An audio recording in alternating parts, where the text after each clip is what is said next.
அந்த கவரை பிரிச்சு படிங்கப்பு. இந்த வருஷமும் நான் தானா? ஐயா, இன்னொரு டெண்டர் வந்திருக்கு.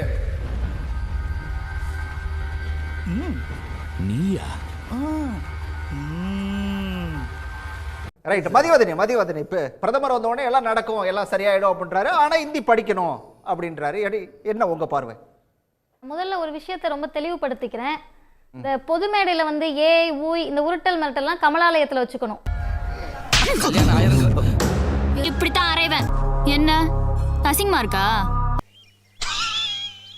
இங்க வந்து யாராவது பிஜேபில ஏற்கனவே எங்க கிட்ட போய் சொல்லி வாங்கிட்டு போனவங்க சொல்லி அனுப்பி விட்டு நான் உங்களை பேசல நீங்க அமைதியா இருந்தீங்கன்னா குறைந்தபட்ச மரியாதை கொடுக்கப்படும். மன்னிச்சுக்கம்மா, தெரியாம வந்துட்டேன்.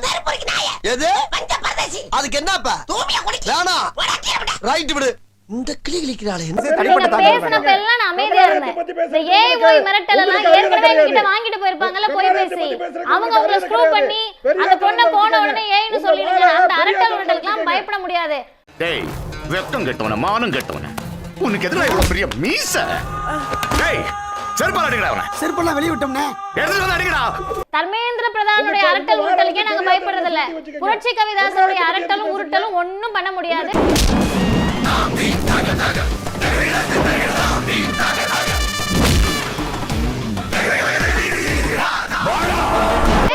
செய்தி எல்லாம் பேசுங்க, இல்லனா பேசாம உட்கார்ந்து அமைதியா கேளுங்க. நான் தலைப்புக்குள்ள வரேன். இது வந்து நான் எனக்காக சொல்லல. சும்மா இதே ஒரு ஆண்கள் வந்து உட்கார்ந்து பேசினாங்கன்னா நீங்க ஆரம்பிக்கிறப்ப மிரட்டிடுவீங்களா? இந்த புல புளைக்கிறதுக்கு எங்கடா பிச்சை எடுக்க வேண்டியன்றா? பாக்குறத பாரு, பொம்பளைய சாடிய கரைச்சு ஊத்தக்குள்ள தொலைஞ்சு போறாங்கட்டு. பெண்கள் வந்து உட்கார்றாங்கன்னா இந்த அரட்டல் உருட்டல் மிரட்டலனா வீட்டோட வச்சுக்கணும், கமலாலயத்தோட வச்சுக்கணும். ஏய், மாட்டு துணியை தூக்கி பார்த்த மூதேவி கீழே எச்ச துப்பி குடுத்துறோம். எங்க கிட்ட வந்து இதெல்லாம் பண்ணிட்டு இருக்காங்க. தலைப்புக்குள்ள வரேன். அறிவு தெளிவு இருந்தால், அறிவு நாணயம் இருந்தால், பகுத்தறிவு இருந்தால், தனிப்பட்ட தாக்குதல் வேண்டாம். நீங்க தான் ஆரம்பிச்சீங்க. வேண்டாம்.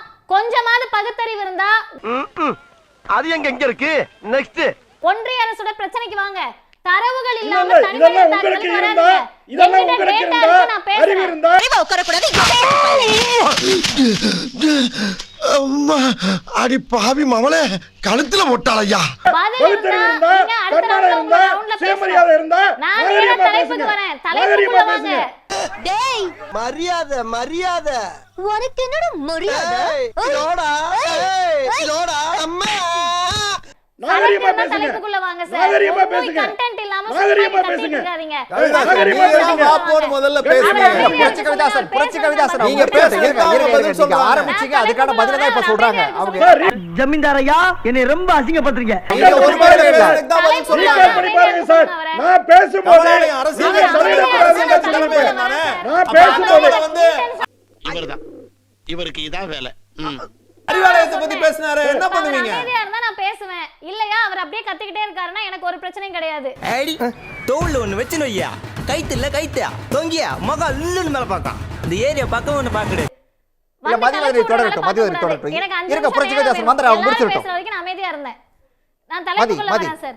பொதுவா ஒரு குழந்தை தொடரலாம். அந்த குழந்தை வந்து 35 மார்க் எடுக்குதுன்னு வெச்சுக்கோங்க.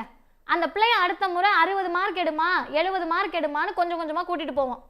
100 மார்க் எடுக்கிற பையனை ஏன்டா 100 எடுத்த, 35 எடு, 50 எடு அப்படின்னு எந்த பெற்றோரும் சொல்ல மாட்டாங்க. அதே மாதிரிதான் ஏற்கனவே கல்வி வளர்ச்சியில் 51% மேல் இடைநிற்றல் இல்லாமல் ஸ்கூல் எஜுகேஷனை முடிச்சு காலேஜுக்கு போகக்கூடிய சதவிகிதத்துல கிராஸ் என்ரோல்மெண்ட் ரேஷியோல முதன்மை மாநிலமா இவங்களோட ரெக்கார்ட் படி NEPயோட விஷன் என்னன்னு கேட்டீங்கன்னா 2030க்குள்ள இந்தியாவினுடைய கிராஸ் என்ரோல்மெண்ட் ரேஷியோவை 50% ஆக்குறது. அப்ப உங்களோட NEP படி ஆல்ரெடி அதை அட்டைன் பண்ண மாநிலம் எது? தமிழ்நாடு. ரெண்டாவது, நீங்க மொழி கொள்கைக்குள்ளேயே இந்த தலைப்பை முடிக்கலான்னு பாக்குறீங்க. தேசிய கல்வி கொள்கை அப்படின்றது வெறுமனே ஹிந்தி திணிப்போ சான்ஸ்கிரிட்டைசேஷன் சொல்லக்கூடிய சமஸ்கிருத திணிப்பு மட்டும் இல்ல. மனுஷனாவீங்க ஒரு ஈவிரக்கம் இல்லாம நடந்துக்கிறாங்க. நல்ல வேளை வழியில துண்டு காய போட்டிருந்தாங்க. தம்பி இப்ப சந்தோஷம் தானே? 3வது 5வது 8வதுக்கு பொது தேர்வு வைக்கிறோம்னு சொல்றாங்க. அது தமிழ்நாட்டினுடைய மாநில கல்விக் கொள்கைக்கு எதிரானது. எங்களை நீக்கிவிட்டு நீங்கள் வந்து உட்கார்ந்தால் எப்படிப்பட்ட ஒரு எதிர்ப்பு கிளம்பும் என்று நினைக்கும் பொழுது ஒரு அச்சம் உங்களை உழுக்கும். அந்த அச்சம் எவ்வளவு காலம் உங்களிடம் இருக்கிறதோ அவ்வளவு காலமும் அண்ணாதுரை தான் இந்த நாட்டை ஆளுகிறான் என்று பொருள். ஏன் குழந்தைங்களை நம்ம இங்க 8வது 9வது வரைக்கும் ஆல் பாஸ் பண்றோம்னு சொன்னா அந்த குழந்தைக்கு 10வது வரப்ப 11வது வரப்ப தான் படிக்கணும்ன்ற ஆர்வம் எண்ணம் வரும். அப்படி ஆர்வம் எண்ணம் வர்றதுக்குள்ளேயே நீ எல்லாம் வீட்டுக்கு போன துரத்தி அடிக்கக்கூடிய தேசிய கல்விக் கொள்கை தமிழ்நாட்டுக்கு தேவையில்லை.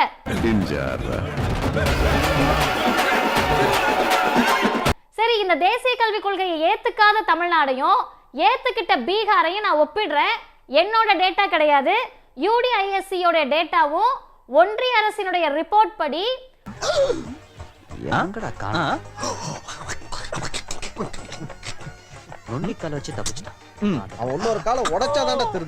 உங்க தேசிய கல்விக் கொள்கை 2020 ஏற்றுக்கொண்ட பீகார் போன்ற மாநிலங்கள் இடைநிற்றல் அதிகமாயிருக்கு, டிராப் அவுட்ஸ் அதிகமாயிருக்கு.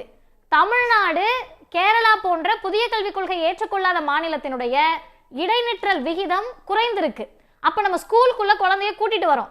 இதுல 4வது விஷயம், தரம் போயிடுச்சுன்றாங்கல்ல. அந்த தரம் போனதற்கு என்ன தரவு இருக்குன்னு தொண்டை தண்ணி வத்த நாங்க கேட்டுக்கிட்டு இருக்கோம். இப்ப வரைக்கும் இல்ல, இனிமேலும் பிஜேபி அதை கொடுக்க போறது கிடையாது.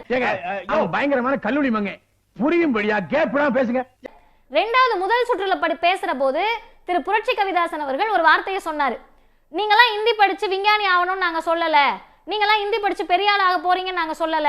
ரொம்ப சரியானது, நேர்மையானது, அவருக்கு என்னுடைய வாழ்த்துக்கள். இந்தி படிச்சு விஞ்ஞானி யாரும் ஆகல, இந்தி படிச்சு யாரும் பெரிய ஆள் ஆகல. என்ன குருநாதா உங்களுக்கு புது ஐட்டம் அறிஞ்சிருக்காங்க? எங்க திரும்புங்க. கர்ம கர்ம என்ன இப்படி நாறுது?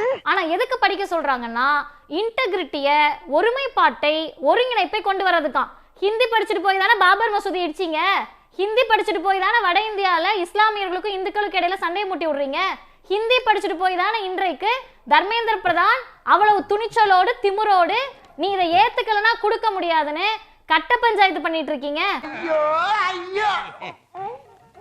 கந்துவட்டி கடை தானே நடத்திட்டு இருக்கு ஒன்றிய அரசு.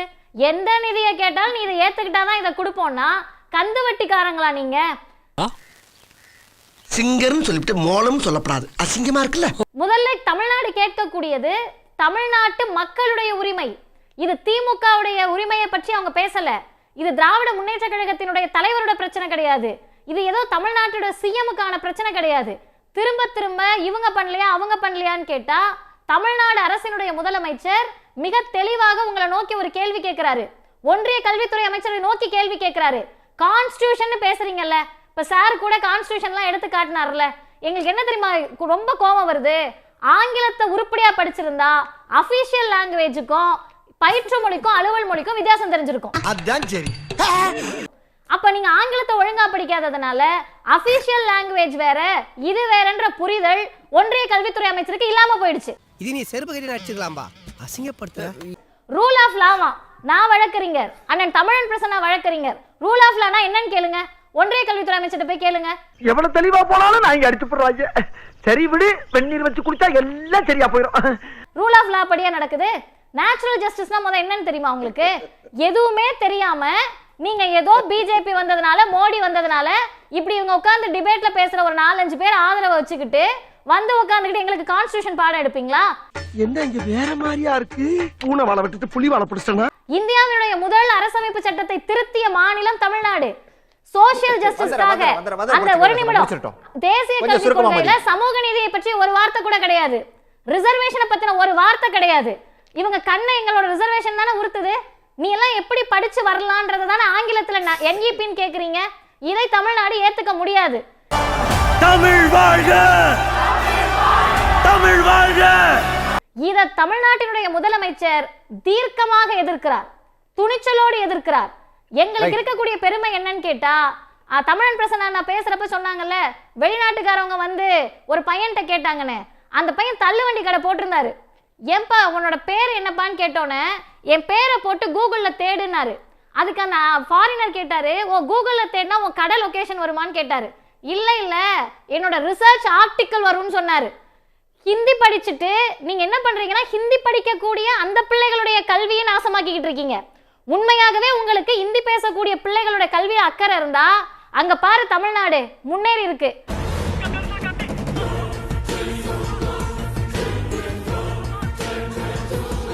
அதை எடுத்துட்டு வந்து இந்த பிள்ளைகளுக்கெல்லாம் சொல்லி கொடுத்து இந்தியாவில் இருக்கக்கூடிய பிள்ளைகளை முன்னேற்றணும்னு நினைக்கணும். ஆனா அவனும் நல்லா இருக்க கூடாது, நம்மளும் நாசமா போவோன்னு ஒரு ஒன்றிய கல்வித்துறை அமைச்சர் பேசினால் அதற்கு தமிழ்நாடு அடிபணியாது.